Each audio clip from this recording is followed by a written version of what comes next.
Hey guys, on today's video we're going to cover the UltraView Hinge 2 and the UltraView button.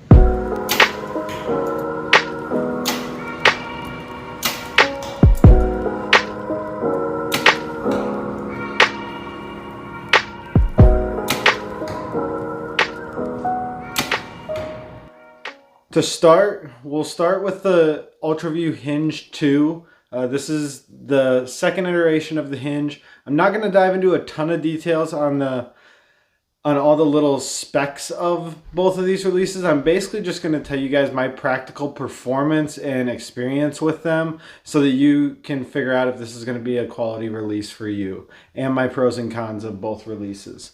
So to start with the Hinge 2, this is their second iteration. It's a little bit beefier than the first iteration. The first iteration was a little bit thinner through here, whereas now this is a little bit thicker and a little bit easier to work with. As well, now they have two individually adjustable moons, one for your click, one for your fire.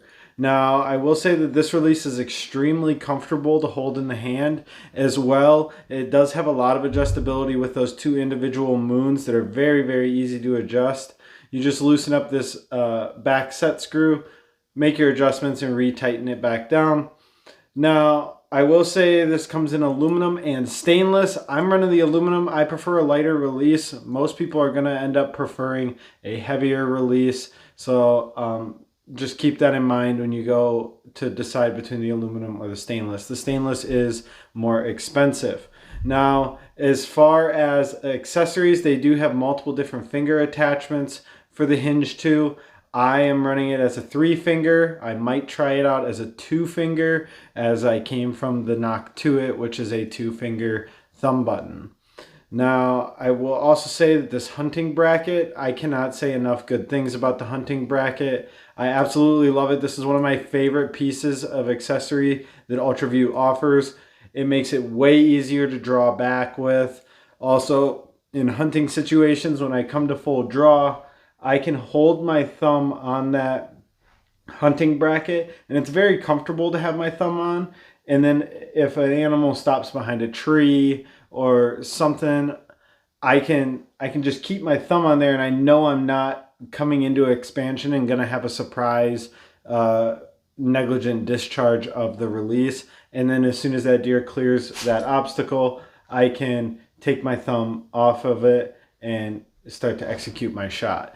So that is one super valuable piece that I really like that UltraView did, was added the hunting bracket. I can't speak highly enough of the hunting bracket. I think it's way more comfortable than a peg. And overall, it's very comfortable to shoot. It's quiet. It's easy to shoot, easy to learn on if somebody's new to the Hinge game. I will say that when I first started out with the Hinge, I was hitting left. So be careful with your face pressure and how you're applying that pressure. When you go to the Hinge versus a button, you could see a little bit of difference in that aspect. Now, moving on to the button is very comfortable as well. I find my only gripe really with the button is that if you shoot the Hinge a lot, having to draw this back without having any kind of thumb support, this first finger right on this first inner corner right here can really kind of dig into your finger a good bit. Now, I will say that the barrel is very adjustable, and the tension and travel is also very adjustable as well. This is set up pretty light. It is very, very light. So you can set it up as light or as heavy as you want. Now, one issue that I did run into is I do like my thumb barrel to be pretty far back so that I can really bury it into my thumb when shooting it. If I wanted to go any further back than how I have it set here, I would actually have to loosen this set screw on this side, raise it up and rotate it over because it'll run into the actual locking mechanism.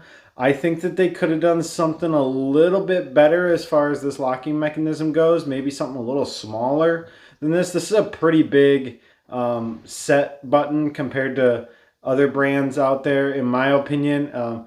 it's not a huge gripe, but it is rather large. Another thing that I will note, going from any other kind of style of releases, me personally, I was shooting a lot of Carter products, the Wise Choice, the Noctuit, the Silverback. The neck on this is significantly longer. I haven't measured it. I want to say it's like maybe 1/8 to 3/8 longer.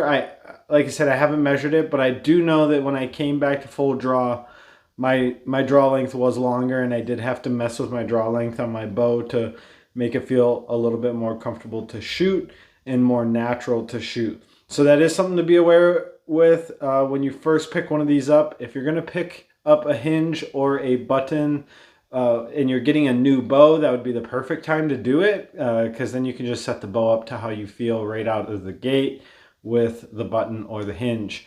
Now, one reason I decided to go with this combo is I am a firm believer that if you're going to shoot a hinge and a button, that you should have two that match profiles, and these profiles are identical between the two. So it is super important to me to have a very similar feel in the hand and the shot process, coming from a button to a hinge, going to be shooting them all year long. Now, I do plan on shooting the hinge most of the summer and spring, so there is going to be a lot of videos on the hinge and how to properly shoot a hinge and how to improve with a hinge. I will be putting videos out on that as I get more arrows through it and get a little bit more comfortable with it. I'm still kind of fine-tuning the settings on this. I've only had it for about a week and a half or so. And as well, I will put out some videos on the button on how I prefer to run my button releases and what has worked for me. I have been shooting a button for the last year and a half now, and I am very, very confident in my ability with a button and very, very consistent with it. So hopefully I can help some of you guys out that maybe aren't ready to make that jump to a hinge, be a little bit more proficient with your button. And for the guys that are making the jump to a hinge, we'll cover some things to help you out in that aspect as well. So with that being said, these two releases are both solid options if you're looking to get something that is going to match profiles and you want a button and a hinge option. You can't go wrong with the UltraView. It's a high quality product. They are a little bit expensive, but I definitely think that they're well worth the money. I'll see you guys on the next video.